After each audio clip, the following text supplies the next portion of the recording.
Hey!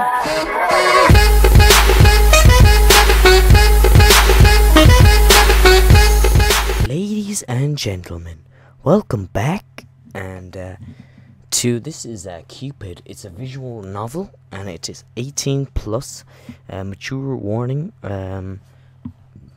So far, there's nothing too mature in it, just the language. So if you do not like bad language, do not watch this. It's not the series for you. So yeah, where we left off, we're here, and let's carry on. Catherine bet. I can't even speak, and I've just started. I went down to get a glass of water, a bottle of water even. Catherine trudged up to the wooden podium and walked towards the middle of the stage. The crowd's chatter died down. She curtsied in front of her audience, waved to her father, and stole a glance at Gwillem. Just gonna save, because after that point... Oh no, I already did that. Oh, never mind. The man gave her a tiny nod. Oh wow, at least we have a new picture. She sat down in front of the piano, admiring the cream and ebony keys underneath her fingers. Her own piano was broken and beaten. Father had sold his horse for it. Sorry. The A3 key never played, and the strings would creak when it was cold. But it had never failed her. She knew the keys like they were her own fingers.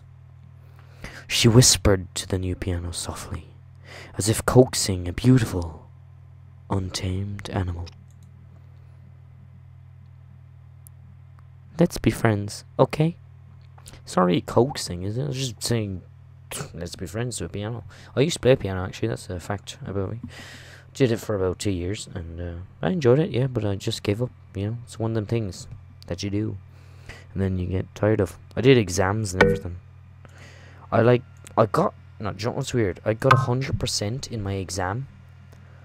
100%. I've never got 100% in anything. I got 100% in that piano exam, and that was the best thing.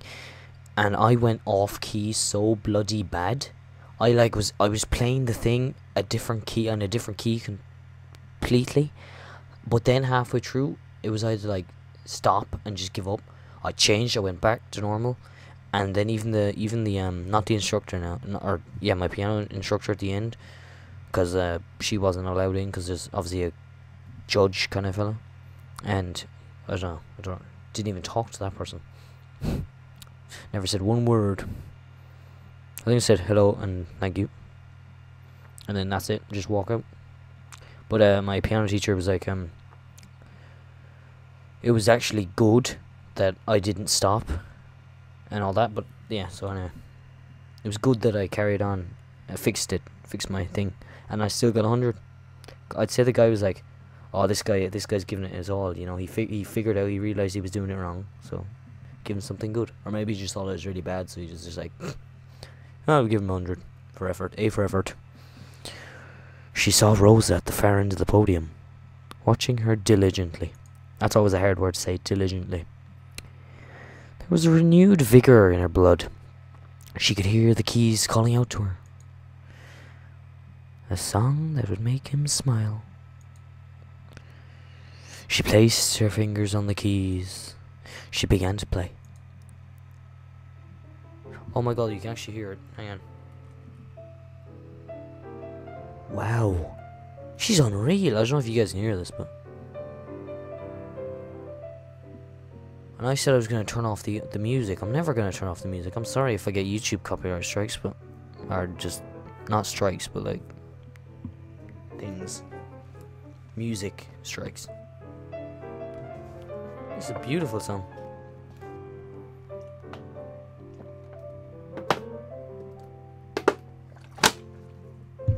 Absolutely terrific, but we're gonna have to click. At the ring of the first few notes, it became apparent to the audience that this girl was something special. My god, she's good. I'm just gonna save again there. She is good if this is... I know it's like fiction, but... Here was a little girl, barely tall enough to reach the pedals of the piano, playing as if she owned it. There were times she'd miss a note or two, but that didn't matter. She played the song to make someone smile, and it touched everyone present. Her musical skill was far beyond her years. Wait, isn't she like 7 years old? Her fingers caressed the keys as if she was making a flower crown. I thought it said flow, but it says flower. Carefully weaving the petals. She knew the correct way to tie the leaves so she could tear, so they wouldn't tear. Like all the smart girls smart little girls did. As the piano sang under her hands, Catherine seemed to disappear right in front of the audience's eyes. She was just a vision, after all. Somebody leading them down a dream. Oh, disconnected from expert's life. A dream of a garden. The springtime. The shade of a tree on a windy day. The couples in the audience tightened their grip on the hands of their partners. Some closed their eyes and let the music saturate their souls. Sweet memories of youth. A first love. The yawn of a newborn. Rosa's eyes shone as she stared at Catherine. Her heart was captured by this image of her. A young girl swaying her head to the music, smiling as the notes poured out of her. She couldn't take her eye away from Catherine's glowing face. Was this happiness? Was this love? She looked like she was in love. And she was, wasn't she?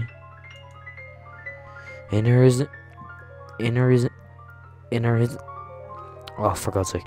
In her innocence, she was still in love with life. In love with her family, with her pets. In love with every new discovery. She was full of hope. It was a bittersweet feeling for Rosa. A happy teardrop rolled down her cheek. She wanted to warm herself in the hope.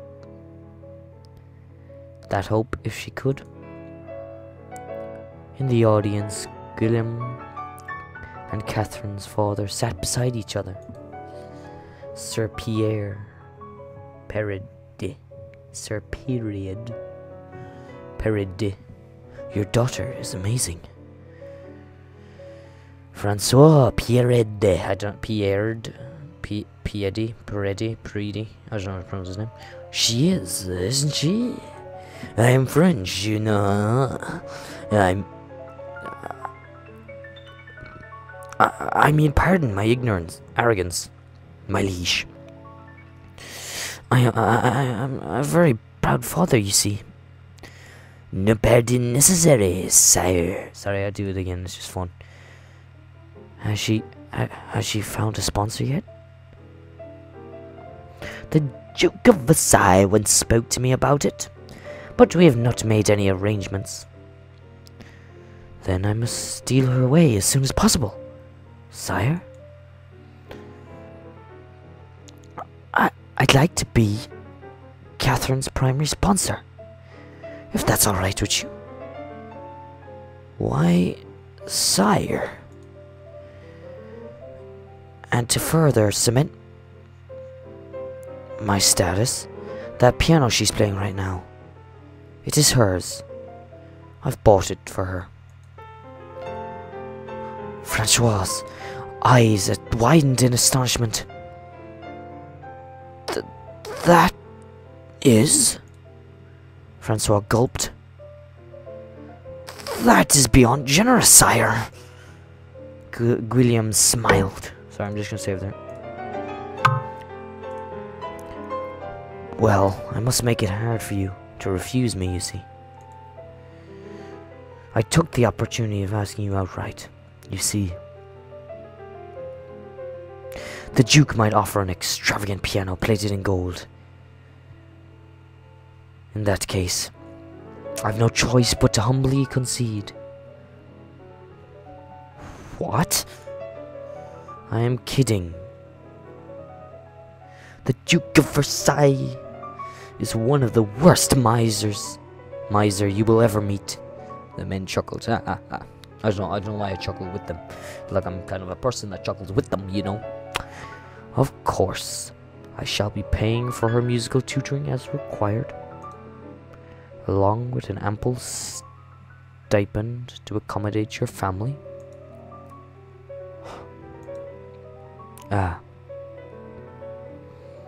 You do not look at our bollocks. You don't have to look so surprised, Monsieur Pierret. Your daughter is a star.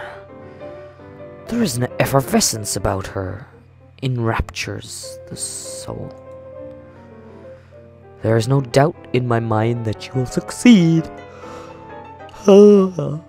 Sorry. Thank you deeply, my liege. Please, call me by my name, Messire. Let me remind you, this generosity isn't without charge.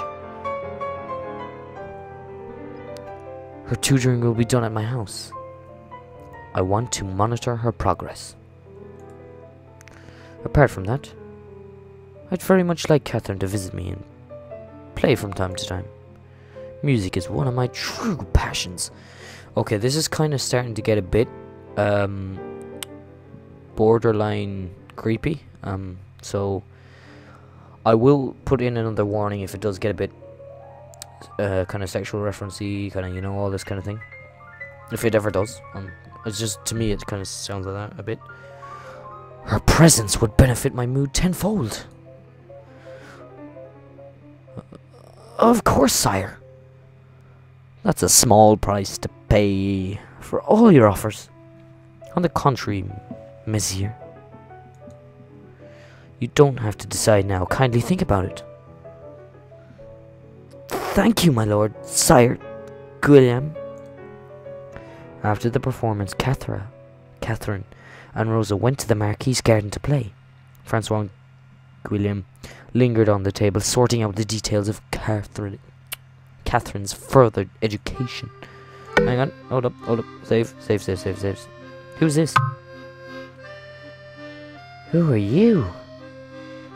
Emilie Berit wandered about the crowd, searching for a familiar face. She had arrived halfway through Catherine's performance, just in time to gush at her little sister's applause. Sister? Oh my god, she's a... Yeah. Unfortunately, she couldn't find her father in the crowd. When she finally caught sight of the back of his head, she approached him hastily. Father, there you are. I've been looking all over for you. Emily stopped as she saw the man her father was talking to. It was none other but the Marquis himself. She fixed her hair consciously and curtsied. My lord, pardon my intrusion. I didn't realize. Guillaume's... I need to figure out how to pronounce her name. Guillaume smiled at her kindly. You are free to intrude me anytime, milady. Emily smiled back. Just as the rumor said, the Marquis was easy on the eyes. His eyes actually, all their eyes look kind of anime-esque. To whom do I owe the pleasure of this acquaintance? This is my eldest daughter, Emily. Pardon me for not introducing her sooner. Charmed. I'm doing kind of British accents, I'm sorry. But it's the only thing I know. I cannot do, if I do a French accent, it kind of sounds a bit weird, and this is the only French accent I can do, you know, it's kind of French. I do not know if you guys think it was French. Golim offered the receipt, Emily sat down across the man. Well, it seems... No, that's going into a different accent. Well, it seems talent and good looks run in the family. It's turning into like a Russian accent. Can't even do a Russian accent. Anyway, Francois rubbed his neck. Yes. My daughters are my pride and joy, thankfully. They both took after their mother, or look after, I don't know. I think it's surely not Monsieur Period. The eyes are yours, earnest and loving eyes. Yeah, all their eyes look the same, I'm just saying. Emily snorted at such sappy words. Her father was clearly basking in the compliments. If this really was a famous Gilliam the rumours talked about, then he wasn't exactly much of a charmer, was he? She didn't know what all the fuss was about. The ladies in the house she worked for could not seem to stop talking about this man. Admittedly, there was something morbidly curious about the way he looked at people. He looked at them with an evil, like he was always distracted, and could only say the words that were expected of him. I'm pleased to have finally met you, sire. I need to give her like a teenage voice, I can't though. Like, oh my god, I've heard a lot about you on my travels. Like, holla, let me take a selfie. Sorry. All good things, I hope. Depends on the tabloid and the day of the week. Emily thought to herself and chuckled. She looks kind of like angry. You are a governess, I was told. Where do you work? Oh, with the Dimitri household. Sire. Oh, Dimitri getting some action, is he? My good man Dimitri. Ah yes, I've heard you are marrying into the family soon. Oh, father, I told you not to tell anybody yet. I didn't, but you know how people talk. Word travels fast. Pardon the comment then, m'lady. Please. Your betrothed is a lucky man, I'm sure. The conversation endured through the afternoon. Small talk, musical composers, their little town. Catherine's musical background, Francois' students, Emily's work. Emily played with her napkin, offering droll opinions on the particularly droll topics. All throughout the exchange, Emily observed the infamous Marquis de Gull. This was him? The audacious, shameless flirt of the royal court and tabloids? According to rumours, he was able to bed both the widowed Countess of Devonshire and her daughter. I meant to hit save there, sorry. At the same time, and even had tumultuous relations with the Prince. What? With the Prince of Guernsey? Tumultuous. He didn't limit himself to royalty, or so the tabloids said. His latest fling was with an English poet, who they say was almost killed when he was caught with another man, or woman. At this point, who knew what was real and what was the blatant lie made up by the newspapers? Damn right. She had looked forward to meeting him, and here he was, finally. Sorry if I'm talking sideways to my microphone. Talking about sampling the new bakery's creme brulee. She couldn't say she was disappointed, exactly. But the Marquis was a depressingly normal man. Maybe even boring, Emily ventured. She watched as his gaze flickered across her hair, her nose, before lazily trailing away. How infuriating! She wondered if he would suddenly say something coy or insist to dance with her. Just something outrageous, honestly. So she could shoot him down. This man whom everyone was interested in. That would be a small victory for a reasonable woman. Everywhere. Sorry, women everywhere. But the Marquis was nothing but polite. He did not oogle. He did not touch unnecessarily. No audacious gestures or suggestive winks of the eye. He would not even look at her for more than 2 seconds. Maybe she was not pretty enough for to flirt with. Emily bit her lip. She couldn't be thinking that. But... hang on, let me just do save. I save every time the thing changes. I'll try to remember that. Oh, new picture. There was also times that he would quietly look into her eyes when the conversation rolled. When the words spoken were without meeting, their eyes would converse further. Oh my god, he's a ghost. To Emily, he started to look lonely underneath the facade of caprice. He seemed tired of the gallivanting, the rumours of the numerous flings. We are all a little lonely, aren't we? Perhaps even he. He invited the family over to his chateau and commented on how the empty building felt sometimes. Music was his guilty pleasure. Oh, I'd say there's some other guilty pleasures in there, kid. It got him through the cold nights, he said with a sad grin. How he wouldn't mind a warm soul to touch. Oh my. And before she could stop herself... hold up. There may be a sexual thing going on here, or maybe not. Oh, it's getting a bit hoo-hoo. It's getting a bit hoo-hoo. I'll put it on this. I don't know. I'll say something before. Emily had begun to imagine his lips on her neck, on one of those cold nights. Emily shook her head, trying to erase the thoughts from her mind. In her mind, they were having a perfectly mundane conversation. She didn't know where those thoughts came from. Fortunately, her father didn't seem to notice. Music and loneliness struck a nerve with Francois Pirred. He had immersed himself in music tutoring, his students, and Catherine. Ever since his wife had gotten sick.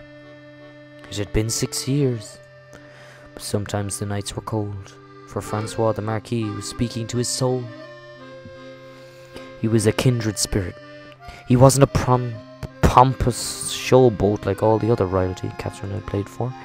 The Marquis even had a wine collection he wanted to show Francois. Such a down-to-earth, generous young man. Emily, your face is flustered. Are you alright? I'm fine, just the sun, probably. Yeah, you are kind of a red head.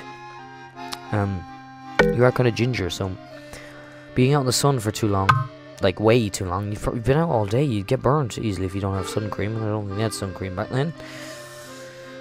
This was not true, of course. The afternoon sun had already lost most of its heat. Okay, that's good. Thankfully, Catherine provided a distraction. She ran towards their little huddle and flung her arms around her father's torso, chattering happily about the gardens and butterflies. Oh, what's this? Wow, the music just stopped really direct there. A young, ragged girl followed behind her. Emily wasn't sure how old, how old the girl was. Her dirty blonde hair hid the side of her face. You could just see the faint traces of scars peeking through. Let me just save again. What? How long is this episode? 23 minutes? Okay, we're doing good. We're good. A surge of motherly affection caught hold of her heart. Hello there, young lady. The girl looked down at her toes but gave her a smile. Shy smile. I see you've made a crown of flowers. You look very pretty. Thank you, madame. It's bloody freezing in my room right now. I thought it was warm. Catherine gave it to me. Sister, this is Rosa. She's really nice. I wish I could do better girl's voice. Oh, I should have done. I should have got a girl to like do the voices or something. I don't know. But that kind of might have been weird. I don't know. I don't actually know any girls that'd be able to do the voice, or I could ask. Sister, this is your... Yeah, she's really nice. She knows the name of all the flowers in Sir Gilly's garden. Catherine, there you go again with your silly names. Sister. Help me convince Papa to let Rosa stay with us. Catherine? Papa, please. Please let her stay with us. She doesn't have anywhere to go. Okay, I'm actually tearing up. Now, Catherine, that is not very nice. Rosa here is a girl. She is not a kitten you can just pluck from the street and take home, like you always do with stray animals. Goodness knows, we have all stray cats of France living in our house. Yes, I know, she's not a kitten. I know she's a girl. That's what she looks like. She looks like a cat. I'm sorry, but that nose and the cheek, she just looks like a cat to me for some reason. But shouldn't we take her home even more so? Francois sighed. Guillaume chuckled under his breath. He was clearly enjoying the exchange. Your daughter has some very unique views, Sir Bird. Well, Sir Gilly, what do you think? Guillaume's face look and a bystander look. You're a Marquis. I'm sure my father would follow your orders, right? Shouldn't we take Rosa home? William's furrowed brows furrowed at the being put on the spot suddenly. He stole a glance at Francois, who was silently pleading him with his eyes not to humour the child. He cleared his throat. Well, I'm sure it's up to your father, since he owns the house. He will have to cloth and feed Rosa, you see. Yes, but I've got it all figured out. Ever since Sister moved to work, nobody minds the house anymore. And I have to watch the dishes every time. Ugh. Like, oh my god, the dishes are like such a pain. It's such a drag. Sorry. Papa's so busy, and we always have enough food for the two of us. If Rosa stays, then I wouldn't be so lonely on my own. She'll wear Sister's old clothes, and we'll mind the house when both Sister and Father are away. She can wash the dishes sometimes, and I'll wash them sometimes. Guillaume and Francois shared a look. And besides, if it were up to me, I'd have people take one girl home in their house and give her food. Girls don't even eat that much. Not sure about boys. She thought for a bit. But I'm sure it's not too much. That people can't take them into their home, too. One time I ate a whole plate of potatoes and my stomach hurt. Oh jeez, you're not Irish, boy. I can eat a full plate of spuds now and I'll be getting going. Like, nice bit of spuds there. Like, I always have to have a spud. Good spud now, boiled spud, baked spud, fried spud, whatever you have. Spud, mashed spud, whatever. If Rosa was there, I wouldn't have eaten so much. Maybe. Guillaume couldn't help but laugh. Francois rubbed his neck in embarrassment. I'm so sorry, sire. She's very headstrong. Father, I'm sure taking Rosa in wouldn't be much trouble for us financially, yes? My new work pays better. I'm sure we can adjust. Well, about that. Perhaps if Rosa works in my household, it wouldn't be much of a burden to your family, Sir Perid. Rosa ... Okay. Oh god. Sorry. I need to end this. It's almost a 30-minute episode. Sir Gilly is great. Okay, we're saving. I'm sorry, we have to end this. But anyway, guys, thanks for watching. I hope you guys enjoyed. And it's a 30-minute episode of Cupid. Wow. I try not to do really long episodes, but yeah. Sorry. Yeah, so, it's looking good. It's interesting. It's kind of, I don't know how long it is, really. It's kind of interesting. So maybe we could have a whole series on this. And God, no, I don't want any more cider. I think I'll have a glass of water. My throat's really dry, you see. But yeah, I'm really enjoying this game. It's really good. What do you guys think? Some of you guys may think it's very boring. But I think it's good. So, thank you guys for watching. I hope you guys enjoyed it. If you did, drop a like, rating, comment, and subscribe, and I'll touch you guys in the next video. Cheers, and thanks for watching.